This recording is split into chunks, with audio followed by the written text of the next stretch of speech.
Thank you for watching the World Community Magazine's Hour of Power Live on Facebook with your host Edward McQueen and April Garner Davis.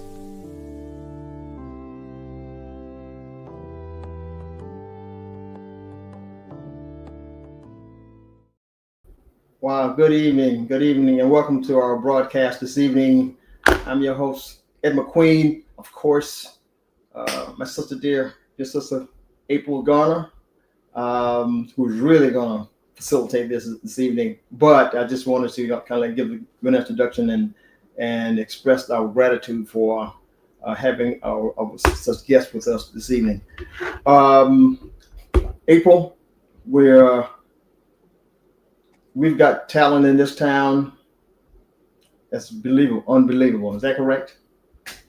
It's absolutely correct. Lots of talent. And lately we've seen a lot of beautiful book releases from some talented authors. And that's going to be the focus of the show tonight. Absolutely. Well, you kick it off.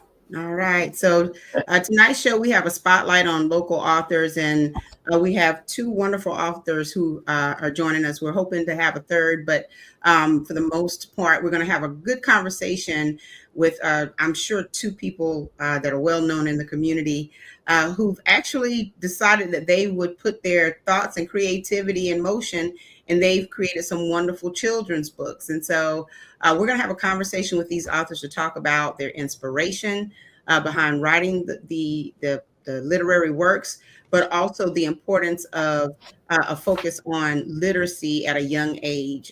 In other words, focus on literacy for children. And so let's welcome Ms. Jada Hudson-Dewitt and Dr. Winston D. McIver Jr. They are new authors. You've added some new titles.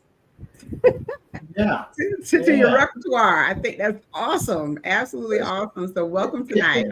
Paging Dr. Mac. Yeah, that's the website. All right. Awesome. So let's start with just kind of a little bit of information about the both of you. Dr. Mac, we won't take for granted that well known or whatever. There are some people who may not know who you are, especially if they're tuning in from other parts of the country or whatever the case is. So definitely want you and Jada to introduce yourselves and tell us a little bit about yourselves. So why don't we go ladies first? Jada? Well, thank you. I'm honored to be here tonight. Thank you for letting me join you all in great company. I'm a burgeoning author since 2023, and I'm passionate about telling stories that reflect the richness and resilience and the beauty of our community. And I honestly believe in the power of authenticism. I think that if you're authentic, you can be as real and as powerful and creative as you want to be. And absolutely.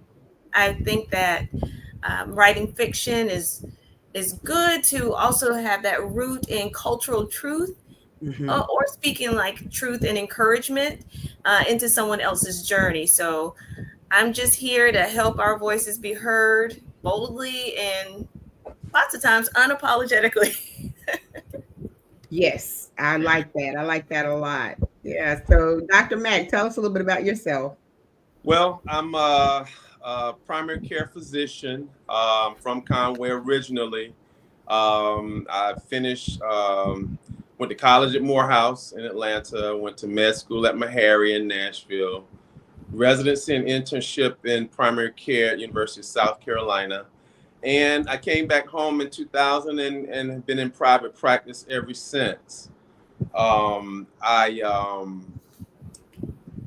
In addition to doing primary care, I actually, for the last 24 years, have been a team doctor for Coastal Carolina until I retired from that last week. So I have some other passions, including book writing, that had me to make a change from that. And I just saw a need. I had a passion, I had a dream, I had a vision. And I guess we'll get into that a little bit later about Jada and I's vision and dream on why we did what we did. But it's to give back to the community.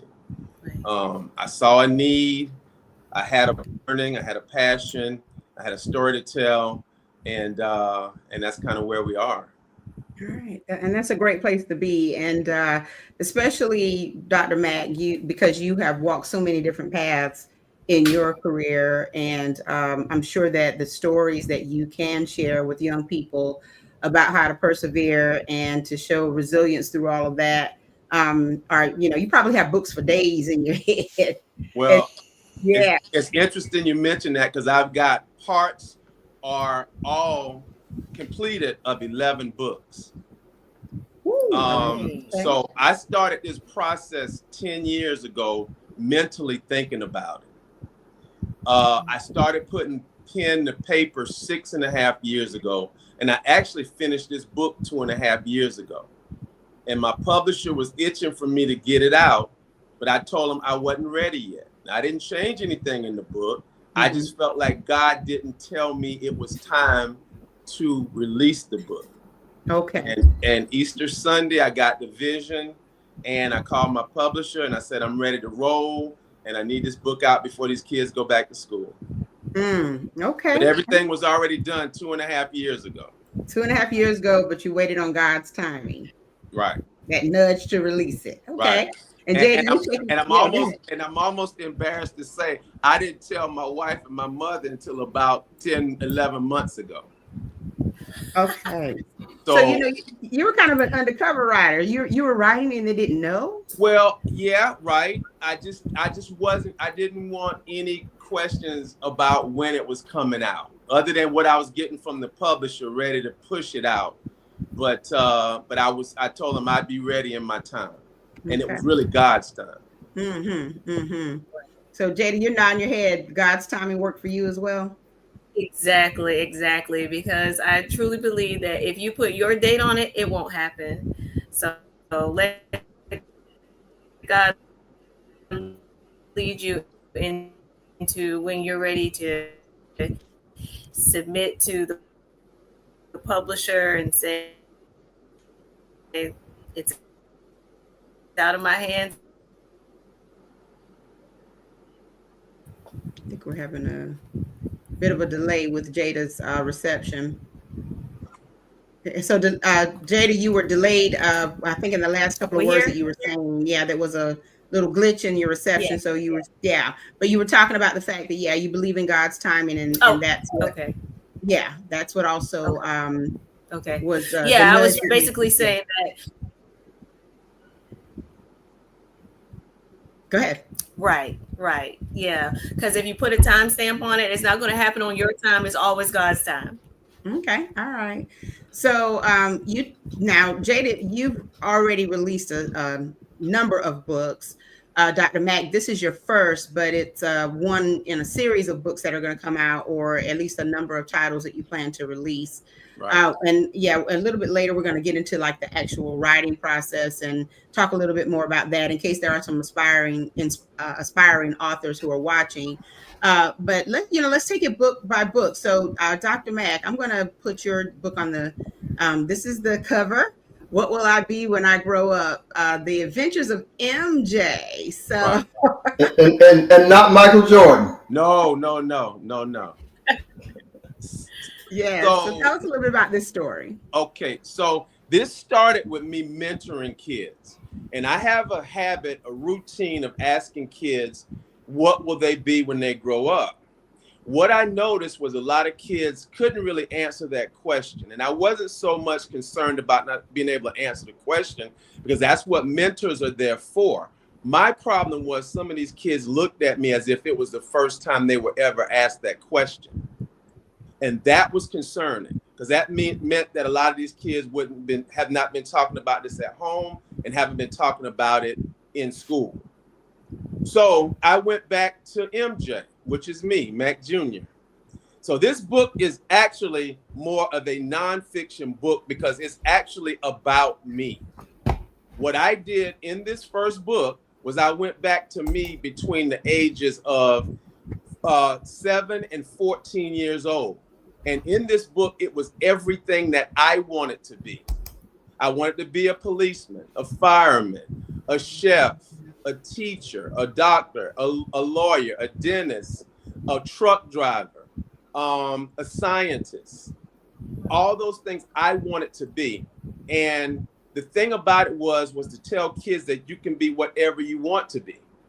I talked to a Camp Rainbow last Monday, and I walked in and they said, well, you're a doctor, but you write books too? And I said, yeah, you can do whatever you want to do. So the story is really, this one is really a nonfiction. It's really about me, but it's relating to kids today. And it goes down an avenue where if kids want to go to college, there are occupations that they have to go to college to do. But if they want to get a trade, it goes down that route and that avenue as well. So it kind of appeals, basically, it's from middle school on down. But I've had 2 high school principals call me and said that they were going to buy this book for their high school because they've got 10th, 11th, and 12th graders that don't know what they want to do. Wow. So that's what the first book is about. It's going to be a series. The series is The Adventures of MJ. And in each book, MJ is doing something else. And it's something else. He's a curious kid. He's a concerned kid. He's a lovable kid. He's a loving kid. He tries to make good decisions and tries to think about his future to be the best that he can be. Yeah, it's interesting, Doc. If one examines this, the cover of this book, you've got, especially if you look at the character's eyes, is one of astonishment. It says, but on the right it says, police station, then a hospital. Right. You know, one could what it was the first thing that dawned on me was like the child had to make a decision there. You're gonna go to the police. You'll be you know, and I'm not being facetious. You're going to go to jail or you're going to go into the hospital. No, I know. That's not what that's about. I know now. Yeah, I can be a policeman. I can be a physician. That just happened to be on the cover that I wanted. When I designed this book and I had the illustrator to do it, I wanted those 2 on the front. My process was through a publisher, and my illustrator, I told them exactly how I wanted each picture in the book to look. And so that was the process that I went through. They took a picture of me from 7 years old, and that's what they made. So that was me, big eyes, big head and all. That's me. So if you look at that picture that I gave them, it looks exactly like this kid. Well, I think it's interesting that you are, trying to, illustrate the fact that, there are different career pathways, and, your books will eventually tell the story of how you can get there in terms of that thought process. And Dr. Mack, as you were trying to figure it out as a young boy in school, as a teenager about to enter either college or the workforce, some of the thoughts and feelings that you had, are they actually depicted in the book, or, are you giving young readers some information on how they can kind of filter through the pathways to figure out what they want to do? No, what it is it's just going through his thought process and his mind on all the things he could be. He looked at people in this community and looked at what they did, and he thought I could do those things too. And so everything in this book, in this particular book, literally, I want it to be. If you would have asked me in the 3rd grade what I wanted to be, I would have told you a long distance truck driver. Everything in this book is exactly what I wanted to be. The only thing that was left out of this book was I wanted to be an architect at one point in time. But because of the number of illustrations that I could have in the book, I had to pull one of them out. But other than that, a builder, other than that, everything in there, I thought I was going to be at one point in time. So as far as the reading levels are concerned, you mentioned high school levels, 10th through 12th grade or whatever, but what was this book or who was this book designed for actually? And would you have to make any adjustments to make it relevant and relatable for older students? No. So this book was designed for middle school on down, but this particular theme can go all the way up to high school. And I'll tell you something else. a college career counselor called me and said, Doc, I'm going to get this from my college because I've got freshmen that are coming in that don't know what they want to do. Okay, and that's wonderful. That's actually great that this kind of is universal in nature in terms of the offering of the book and the story and the content that is being presented to the public. So, how many pages is the book? How long does it take to read it? Is it a quick read? So it's a fairly quick read. It's 36 pages, which is about standard for a children's book. It has 16 illustrations in it, which is about standard for, as I say, children, standard for that age book. And that's kind of how it is. It's about that many pages. It may be about, I think it's about 750 words, roundabout. Okay. All right. Awesome.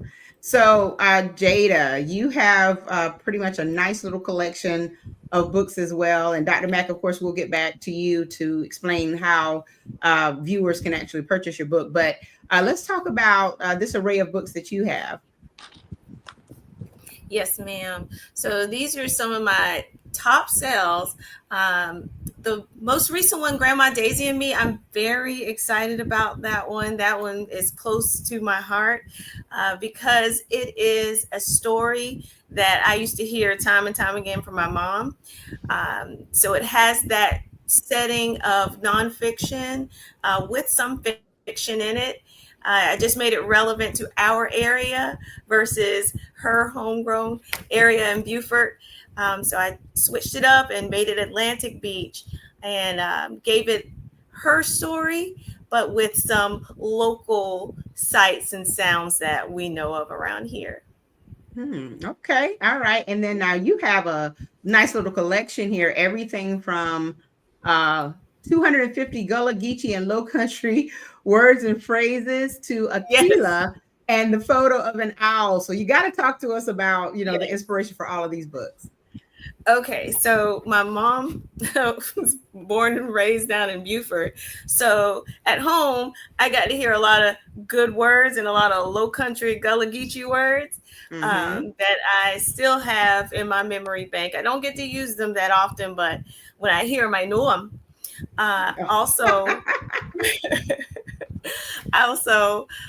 The Aquila book, that is actually a notebook. And I have a lot of different notebooks with a lot of different names close to our culture.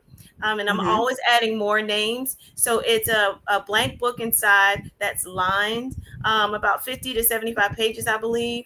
So I have a lot of those male and female names. Another book, my first year as a mom, it's a daily journal. And a lot of people respond to that one well. And it really gets a lot of good feedback. And I'm very proud. That's one of my first books. And I'm just very happy overall with how things have been going for me as an author. When did you release your first book? 2023. Oh, wow. Yeah. Okay. All right. So you two have been writing for a little while. A small town Christmas coloring book. And there's a Black Santa on the cover. I love it. Yes. Tell us a little bit about that. Why did you decide to do a coloring book? So part 1 and part 2, I decided to do that because I see a lot of coloring books and I see a lot more African-American coloring books, but there's always room for more, right? There's always room for your voice. And I wanted to centralize it sort of around Conway. So some of the scenes and some of the depictions that you see may look familiar. And I just wanted to give representation back to us, make it nice, local, homegrown. I remind myself daily, you don't have to write it all or you don't have to draw it all today. You just have to start. So that's what I wanted to do with that. And that's a holiday that I love. So absolutely. Yeah. And one that I haven't had the opportunity to purchase any of your books just yet. I'm learning about them today, but I'm particularly drawn to Color Me Brown. Tell me about that book. Yeah, so that is also an African-American coloring book. It's us in fall. in autumn.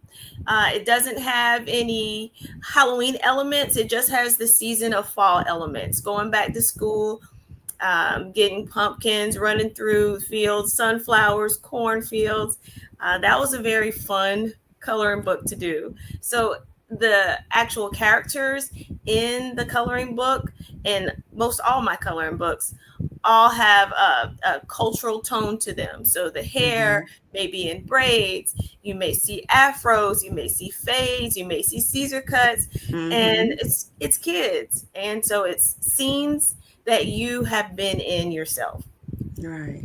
And why was it important for you to write a book that created this cultural awareness? Because, you know, a lot of times literature that's released for the public, for children or whatever, you rarely see the true tones and the true textures of the Black community. And so, you know, Color Me Brown, like I said, it strikes a chord with me because of the skin tones and the you know, the depictions of our hair and things that are shown on the cover. But, you know, as you think about like your true inspiration and the story that this book is telling, you know, why do you think it's important to make sure that we produce this type of literature for young people to see?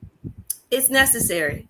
Our stories are our voices, and our experiences deserve to be heard by us, through us, in full color, in our colors, all our beautiful shades.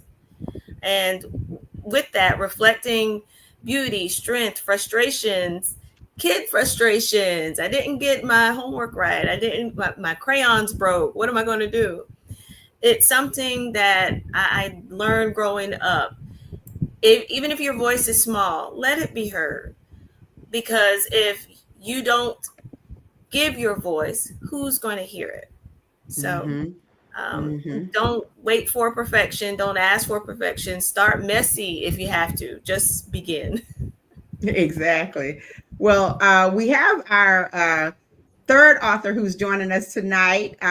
She's definitely a beautiful spirit in the community. Just like you, Jada, does a lot of, and Dr. Mack does a lot of work in the church and works with youth a lot. Ashley Livingston, thank you for joining us tonight. Hi, everyone. Thank you for having me. You're welcome. And Ashley. We're just going to give a special shout out to your son, Nolan. It's his birthday. So we are really appreciative that you took a few minutes away from Nolan's celebration to be with us tonight. And I'm sure that he was probably a part of your inspiration for writing your books. And so I'm going to pull your book onto the screen, Ashley. And why don't you, first of all, tell us a little bit about yourself, and then we'll get into Miss Barbara's Enchanted Hands. I kind of know who that might be about. That's right. That's right. So my name is Ashley Livingston. Everyone on the screen know me from being one of Barbara's daughters, right? So once again, I wrote this book on behalf of my mom, in honor to my mom. And I am a native of Conway, South Carolina. I'm a member of Bethel AME Church, where I work deeply with the YPD department, which is the youth. And I'm also working with the young adults in the Marion area.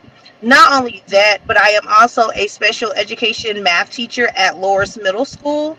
And I have a few years working with early intervention as well. So I'm all about the kids and all about what makes someone different to make them shine. That's awesome. So give us a little snippet of what we can expect from this story about Miss Barbara's Enchanted Hands. Well, if you know my mom, Miss Barbara, you know that she has enchanted hands. My mom has been doing hair in the Horry County area for over 40 years. Yeah, because I'm 34, so it's been over 40 years. I know some people who have shared stories of me kicking them in the head whenever I was in the womb and her doing their hair. So that's how enchanted her hands are. She's done multiple things with her hands, from jerry curls to pressing curls to French rolls to all of the 90s styles that are coming back. My mom's done them. And she's done them with excellence. And she's done them with grace, but she's also showed her counseling side while she was behind the chair working on someone's head.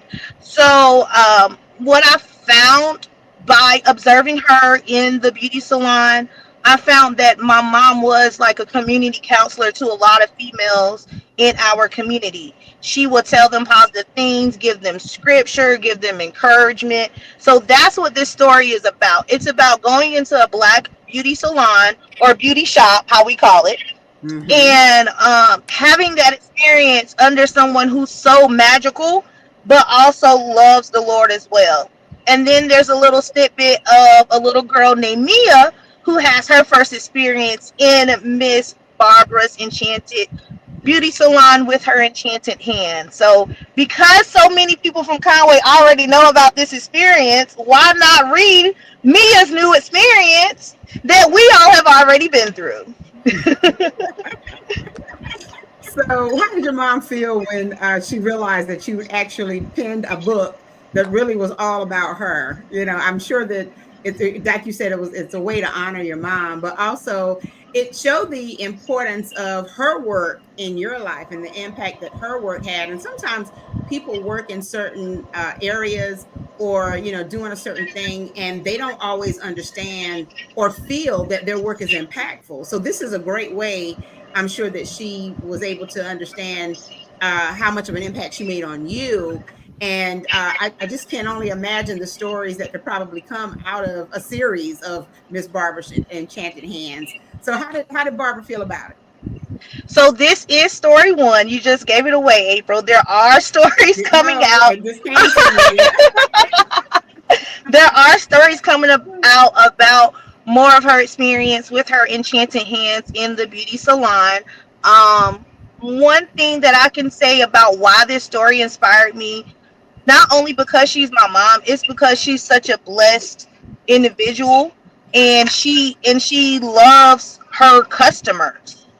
Like, there's times where it was like, wake up, Ashley and Shayla, hurry up, get in the shop, get things ready. My customer's on the way. Well, Mom, we didn't even have breakfast. It's okay. We'll be all right. But at the same time, she already knew her customers might come with breakfast, or my dad's waking up making breakfast for everyone else. But she wanted to make sure that when her customer walks in her shop, even if she's running late, that they're comfortable. So that's one thing about her. Yep. She was already instilling in all of you the right way to treat people who are actually coming into the salon, or, you know, just those customer service and relationship building skills that young people really need to know about. So I think that's wonderful. And you mentioned that you're special education.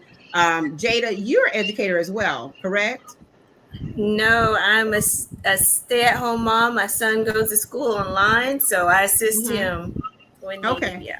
I think I thought you were an educator because you it's education. You know, it's education, and I've worked with you before with the Conway MLK Day Committee for the MLK Day program, and there was always an education focus that you seem to be a part of as well. Dr. Mack, of course, has worn many hats, but he's been in the higher education arena as well. So as the three of you really kind of, you know, think about why it's important for us as the Black community to make sure that these types of literary works are front and center now more than ever.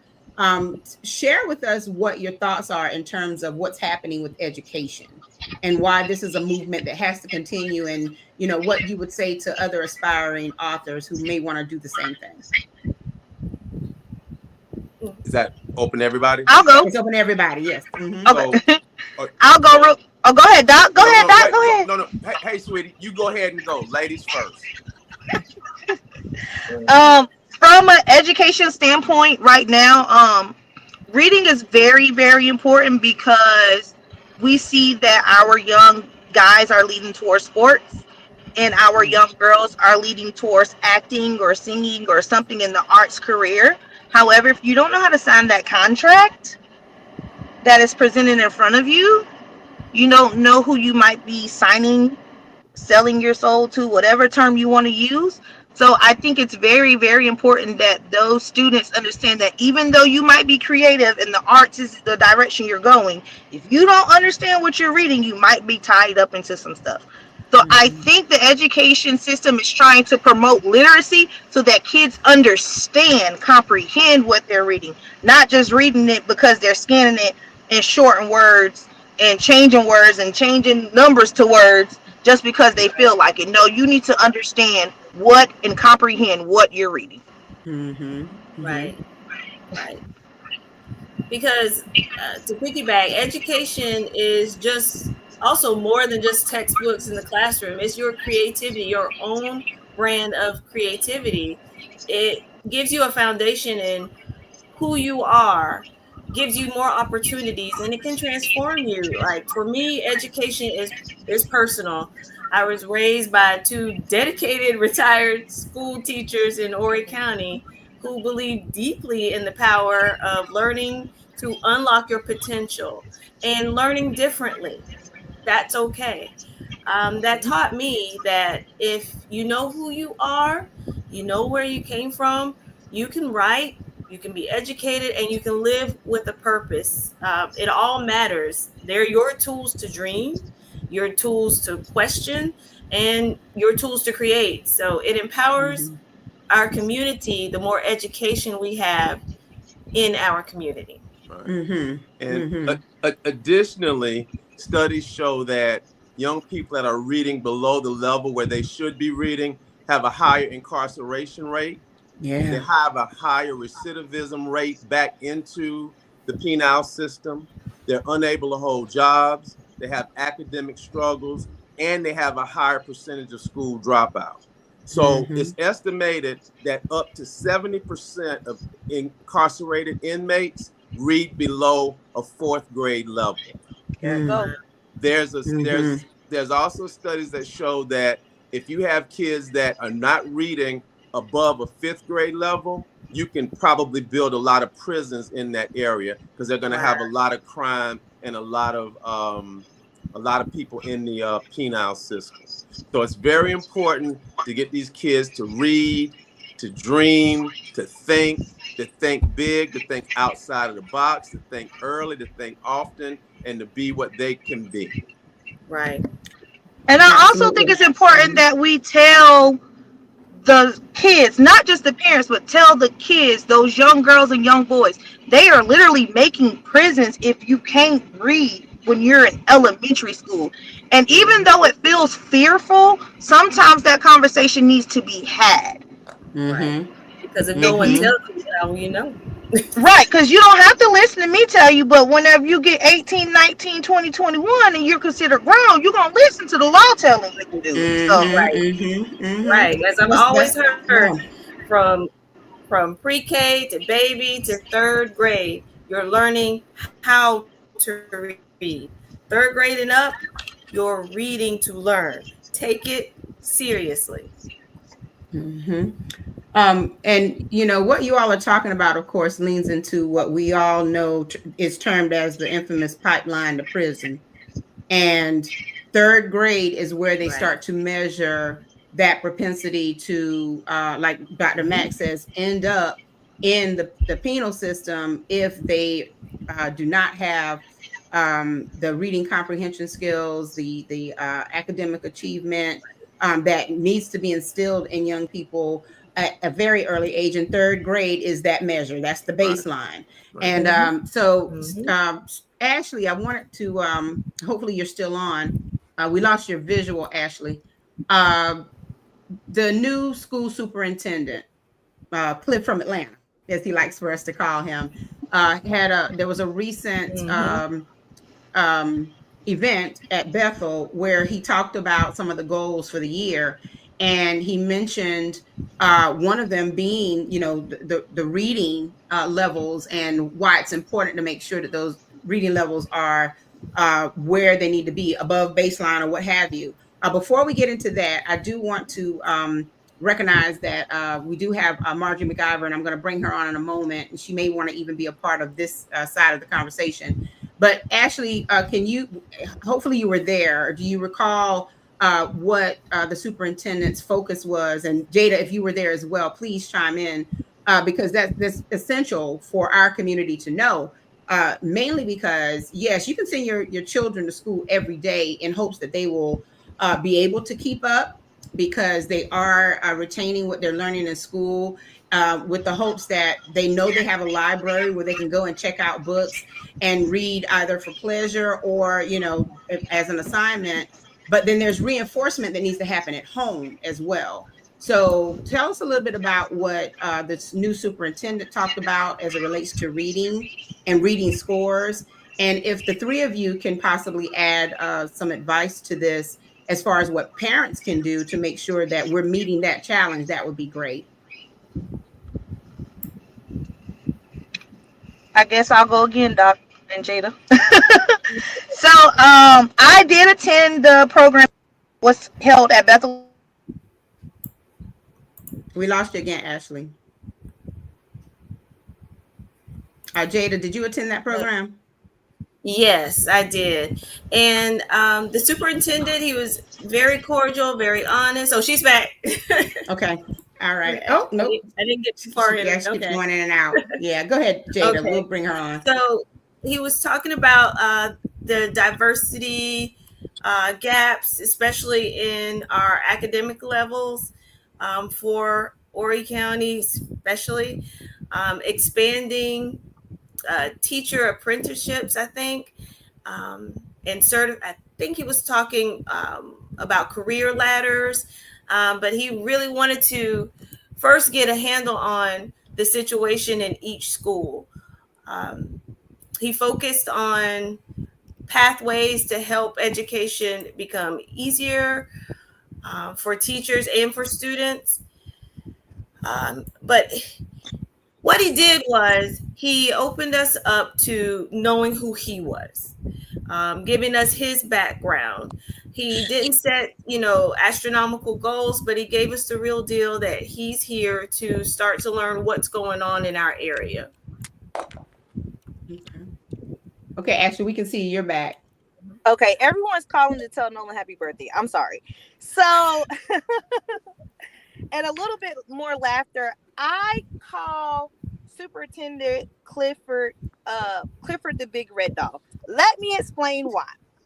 I call him Clifford the Big Red Dog because he's from Atlanta and he does this. Like, he tells you he's from the A, which brings the culture into it, more accepting of the culture. And the Falcons are red, so it just goes together. And Clifford the Big Red Dog is an important story when it comes to education. Clifford the Big Red Dog is something that no matter what race you are, you know that story. And I think that's what our superintendent wants us to know. He wants us to know him as a person and that he is here to make the necessary changes for those students in Horry County schools. He does have a goal of 95% for literacy. And as a teacher, going back, I taught this summer, but now that we're going back to like different professional developments, I'm seeing in the schools that he's enforcing more AVID programs, more writing in your binders, more organizing your binders, more actually making planners and writing down. Like, he's into it, and literacy is his thing. So I can truthfully say he did not lie to us.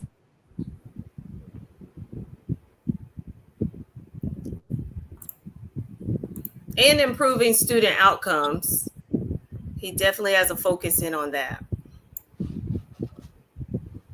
So yeah, there's several goals that I see were broken down for the district's vision for schools, and it's a part of their strategic plan. Before we get into that, and hopefully Ashley can join us, I'm going to bring on Miss McIver, because Miss Marjorie McIver, because she was instrumental in helping to create that particular event. So Miss McIver, thank you for joining us tonight.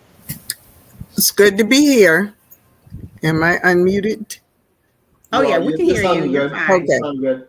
Yes, you sound really good. Well, we had a tag team approach to bringing the superintendent to that particular meeting.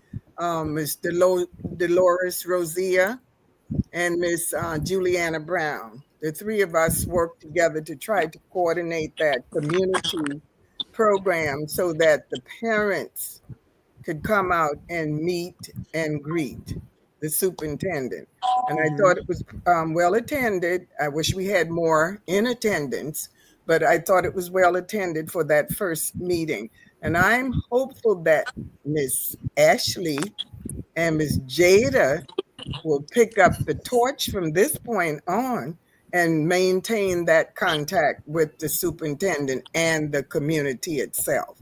And I've got to say this before I forget it. Our closing program for our Summer Jobs and Literacy program took place at the old Whittemore Park Middle School.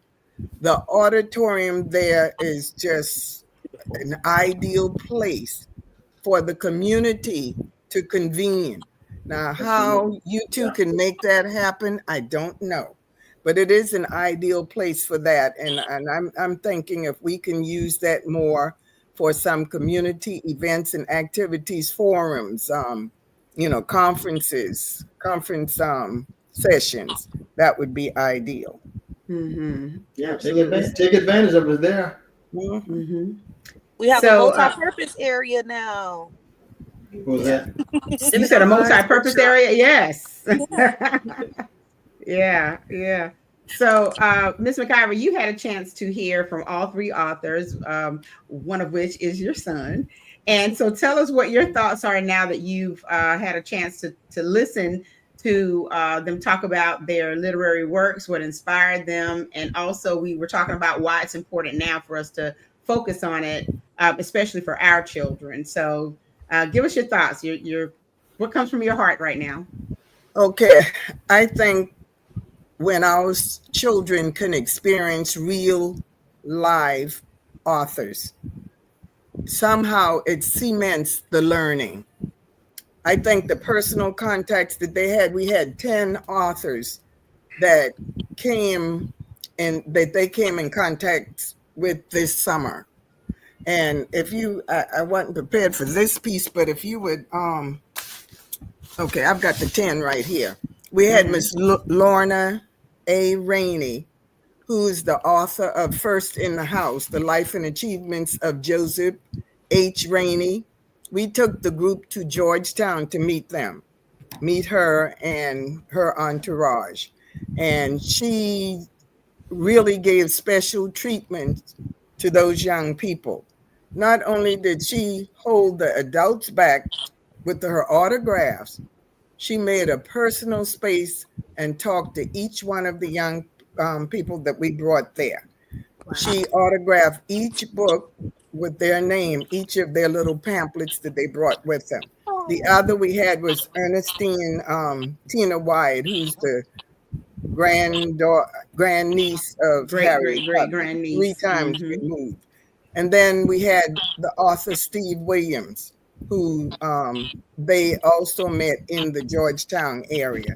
And they read a couple of his books. And the last one was Harriet Tubman's and John Bowley's Most Excellent Adventures. And then we had, this was so special, Miss Glenette Tilly Turner.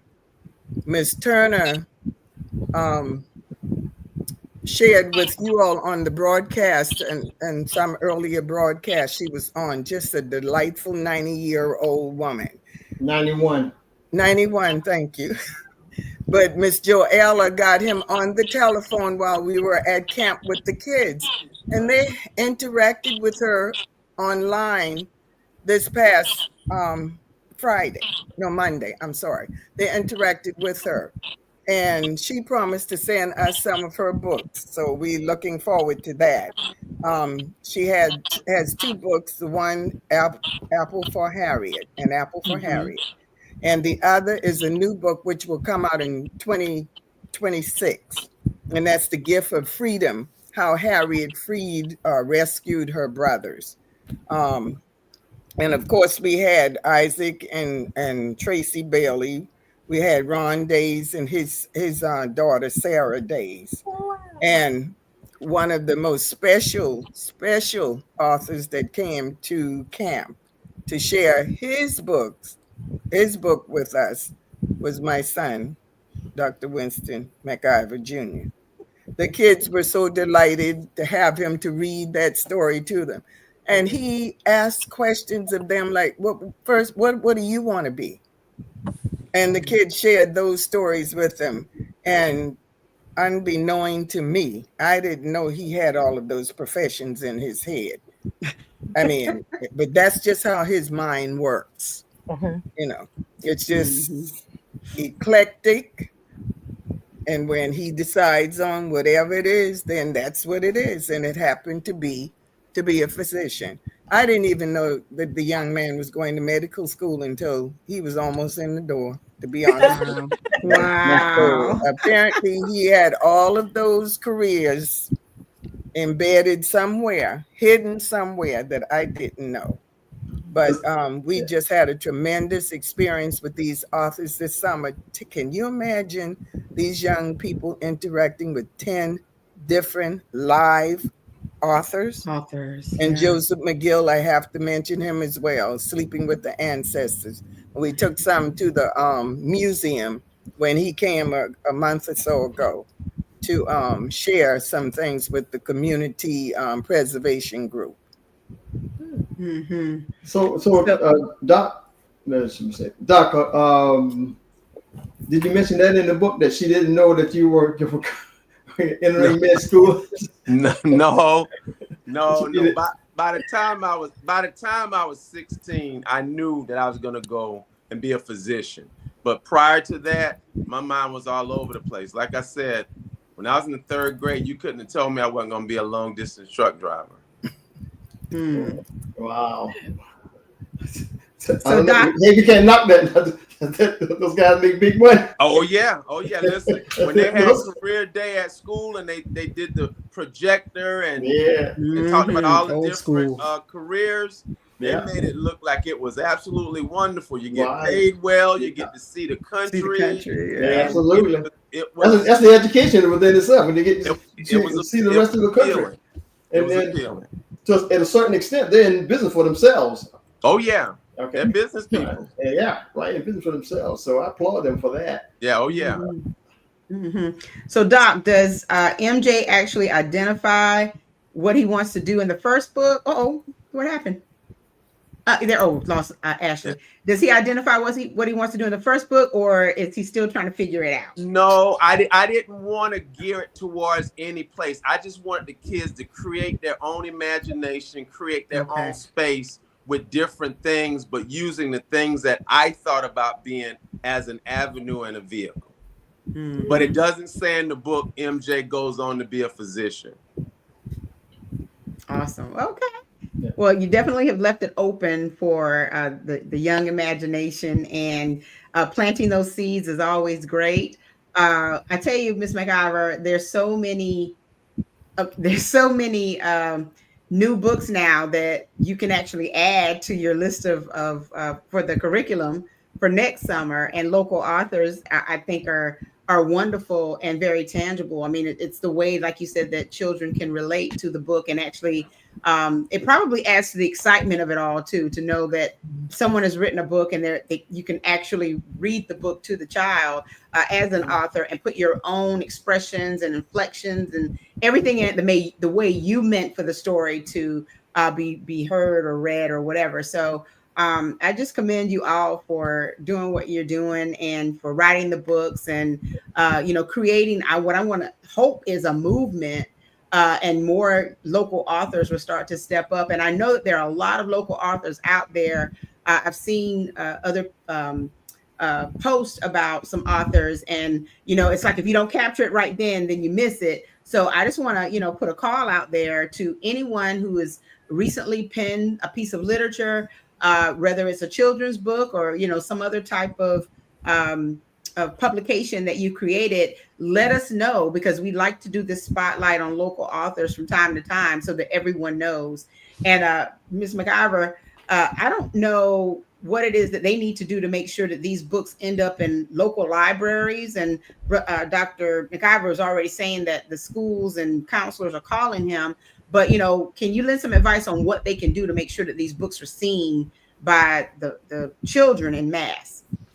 The sad thing about it is it's going to be left up to the individual school districts as to how or where or which books will appear in their schools. I don't know what is coming down from the State Department that would impact that. But, we need to start locally with our local schools to see whether we can get those books in those schools. And if we can't, then we need to go to the next level and see how it is that we can manage to do that. But here's what I would say. Even though the books may not be in the schools, if there's, there comes a time when they say, no, these books are not going to be there, it's going to be left upon the parents and the community people to make sure that the information is disseminated to these kids. Right. Now, this particular summer, I bought so many books.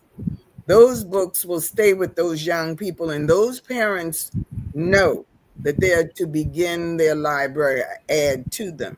And I'll tell you too, we've got parents they're buying books, and some of them are buying more than one, and they're saying, can we give it to you to give to a child? And I just think it's beautiful.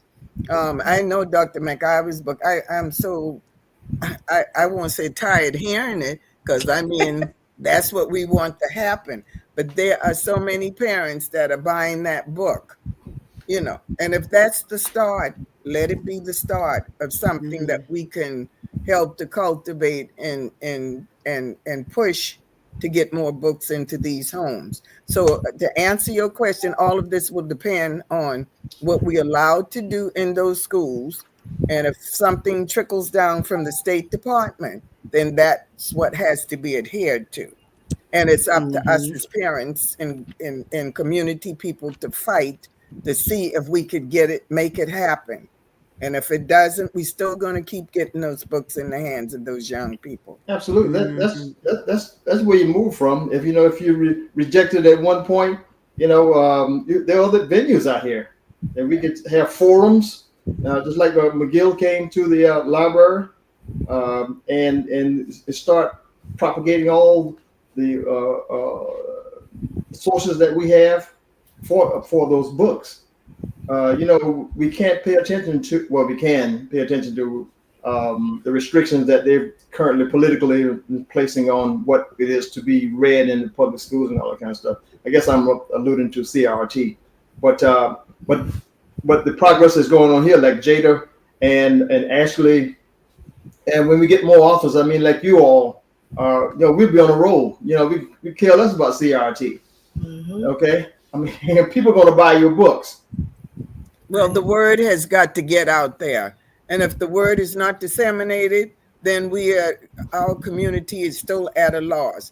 Even when McGill came to the museum, that was not publicized. When I heard about it a couple of days before, I just called parents and I brought some kids with me. And we've got to do a better job of communicating, and disseminating information so that everybody will have equal access to what is available. I'm even going to venture to say that as a community, we have to do a better job of being engaged and present when there are these opportunities. The more we show up, the more they will realize that we are aware of our culture, we're aware of our environment, we're aware of what we need for our community, and we're willing to support it. And so I think it's wonderful whenever we have these opportunities, but it's always sad when there aren't enough of us showing up from the Black community to support, these types of events and offerings. We got to be able to support and want to support more than just a happy hour gathering or a networking gathering. We got to get back to arts and literature and culture and make that a priority in our community. And with there being so many influential people in the community, some of which, some who work actually in these particular arenas, we've got to be willing to pull together our resources and our networks, our influence to make sure that when something like Mr. McGill coming to town, something like a summer reading program is happening, authors like Dr. McIver and Jada and Ashley are releasing books that, you know, we're supporting, and we're supporting even if we feel like it's not relevant to us. Like, you know, would I go out and buy a children's book? You know, right now, no, I wouldn't, because I don't have any small children, but I would because I want to support the authors. And also I may know a small child who could use the book. You know, and so, you know, we as a community have to do a much better job of supporting one another and being engaged and present when it comes down to these things too. So we really love and appreciate and are very thankful for the two of you joining us. Ashley had to get back to Nolan's birthday party, and so we appreciate her being on board as well. Ms. McIver, we certainly do appreciate all that you do with your now we call it the Reading Roots Summer Literacy Program. It was a success. Absolutely. Yeah. You know, wonderful program that we had on Saturday. I'm still in awe and very impressed by the young children who were doing the presentations and, you know, actually talking about the history that they learned and, you know, just the entire orchestrated event on your part and the part of the coordinators who work with you in the summer reading program. It was excellent and very inspiring. And so thank you for all you did for that. And maybe with our next broadcast, before we introduce our guests, we can kind of highlight some of the some photos and you know, some things from that particular program so that the community would know what transpired and what was the, you know, the culmination of all the work. And did your participants put in more than 6 weeks, or was it a 6-week program as well for the young readers? We started March 31st. Was it March? Okay. May. Was it? So you started a lot May earlier. 31st? Mm-hmm. We started May 31st. May 31st. Okay. Yesterday was our last day. Mm-hmm. So definitely was a little bit longer than Summer Jobs. But, you know, it was a partnership with World Community Magazine with Summer Jobs starting June 10th. And so we definitely appreciate all that you do there. So Jada and Dr. Mack, what advice, any last words you'd like to share with any aspiring authors out there as far as how to get started with the process? Start, Jada. Go. I couldn't hear it. I think it timed out for a moment. Can you say that? Oh. I got start. Any advice for aspiring authors? Oh, definitely. A lot of prayers, because I wanted to know what to do with all of my ideas. And the Lord led me to just start writing on anything, writing on paper. Even if your thoughts aren't a complete stream of consciousness, just go ahead and write it, because you know what? At some point you will come back to it and you will begin to put things in order. For me, it was, I know I'm new to this. I know I'm unsure, but I just want to get it done. There is someone waiting to feel seen through your words, and that's motivation for me to organize my thoughts, focus in on the project I have at hand, because it can be overwhelming when you want to go in so many different avenues. But I remind myself daily to just write it all. You don't have to start and finish in the same day, because that can feel heavy, but that doesn't mean you're not meant to do it. So just begin, take your time. That gives you the confidence to continue through getting your images together, getting your illustrations together, working with an illustrator, knowing again that you're working on someone else's time as well. So you have to allow for grace and patience, because all in all, writing is a part of a ministry, especially when you want to keep memories and in part be a mirror. So ask for grace and ask for time to walk in that grace. Right. Mm-hmm. Tell her stay home. You can tell her stay home, mom. That's right. Patience. So for me, like I said, I started this process in my mind 10 years ago. I started writing 6.5 years ago. This book was finished 2.5 years ago. I decided to release it here recently. I wasn't in a rush. I was telling my story. But what I can tell young authors is to think about what you're going to write, develop the theme, create the theme, develop the concept, develop the characters, make sure you have a good flow on the story, stay on point, tying the concept, storyline, and theme together, and then finish strong. That was my playbook. So I thought about it just like when Jada's dad was my basketball coach, or when I was, played football. It was all like a playbook. And my playbook was that for me, and that's how it worked. And that's how the whole Adventures of MJ is going to work. It's with a similar theme to it. And, but just to take my time. All right, Doc, April, we got to make sure that what Doc has done with being an author and what he's planning to do, that this is not a prelude to any kind of retirement from the medical profession. No. So I'll tell you the other part to it. Yeah. I had an advisor when I was in medical school, and he said, Winston, you're going to go hard in medicine because you're going back home and you're going to go hard for your community. But he said, you've got to develop a hobby. So every night I do 30 minutes of Spanish, and every night I visit MJ. So I want to give a plug for Duolingo. Yes. 850 straight days of Duolingo, 30 minutes. I got to tell my husband he's on Duolingo learning Japanese. Yeah. So I'm 850 straight days of Spanish. Wow. Okay. Yeah. So that's my outlet. That's what I do between 10 p.m. and midnight. And so I visit MJ, we talk about it, and it gives me time to reflect on my childhood and also to learn and continue to advance in Spanish. Awesome.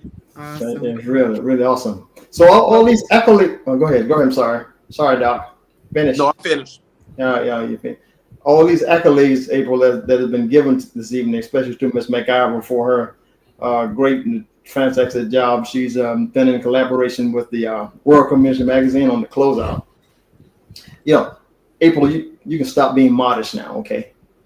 You did your share. The spotlight's not on me at all. Yeah. At any time. you did. You can ask Ms. McIver. I don't have to say anything. Do I, Ms. McIver? No. Right?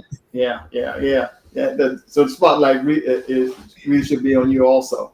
So since summer programs, yeah, it was fantastic, and your resourcefulness and your thoughts, your plan that went into that, all you made us all come together and collaborating with the reading initiative, and something that just came out fantastic. Okay, so kudos to you, and whether you want to accept it or not.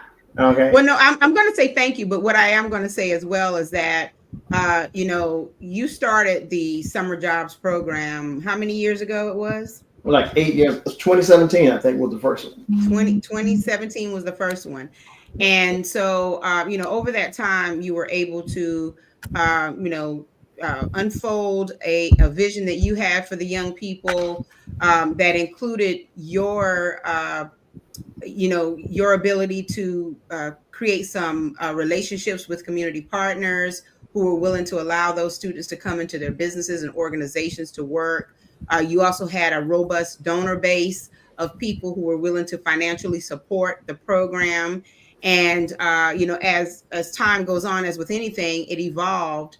And it, of course, turned into something else that we attempted to do this past summer, or I should say this summer, by elevating the experiences of the students and incorporating the topics that were delivered virtually, but also allowing them an intentional career exploration experience where they would go into the industry that they aspired to be in. And that was based on the interest that they indicated on their registration form.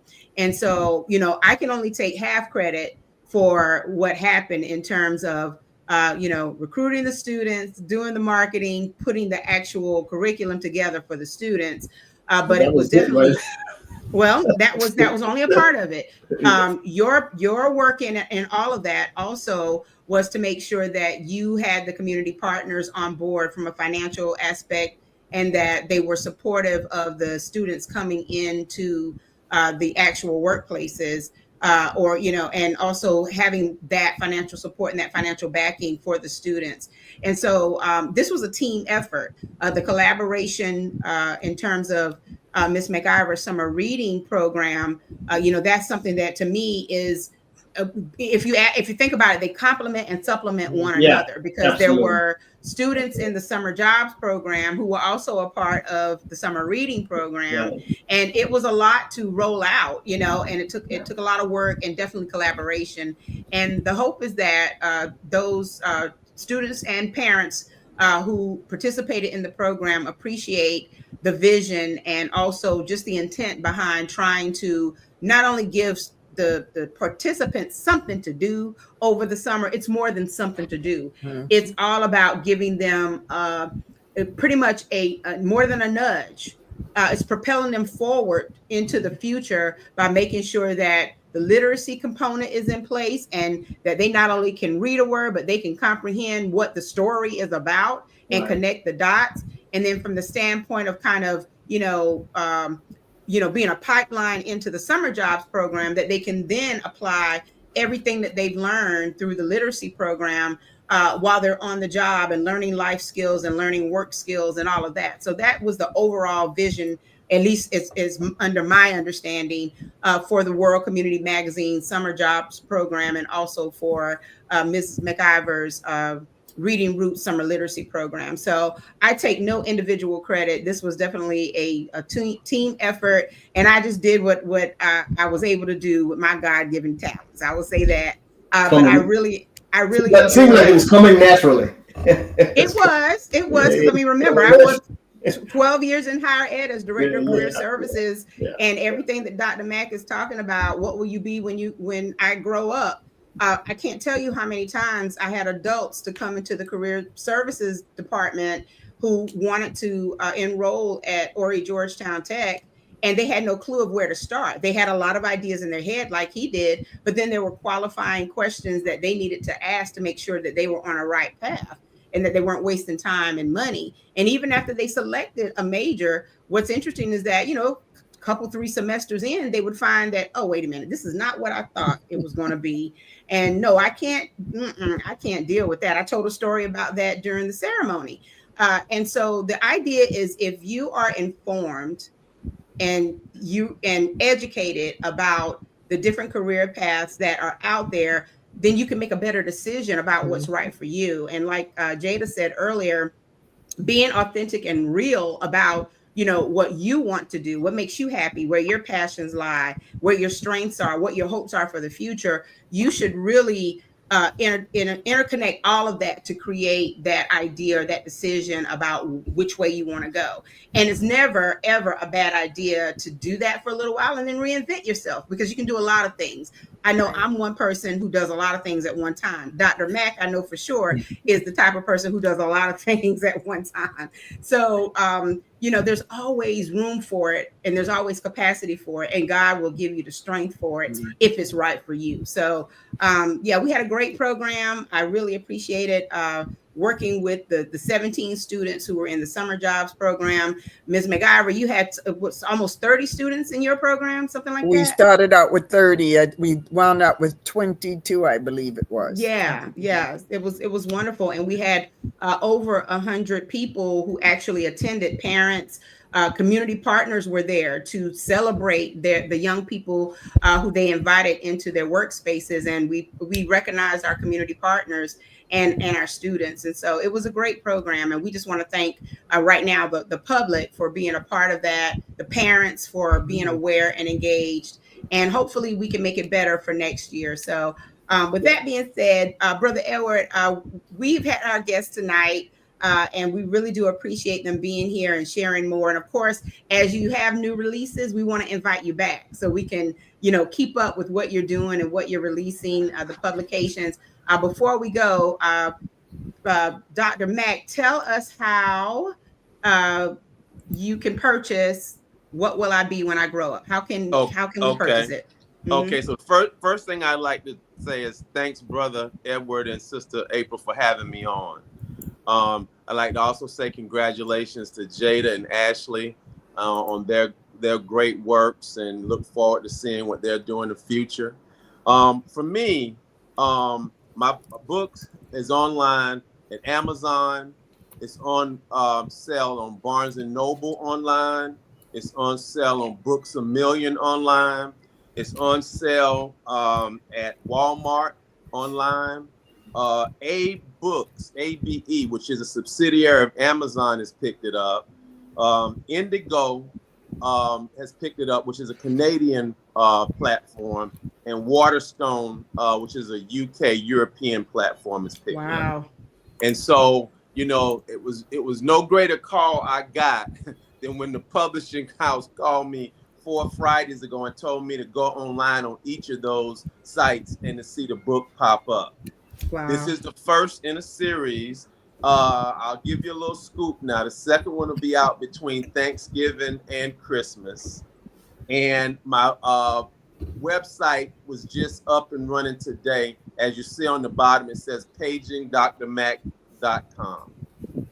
Somebody you may know also just posted that. I think you might be familiar with that beautiful face. She looks familiar. Think I get a phone number? Help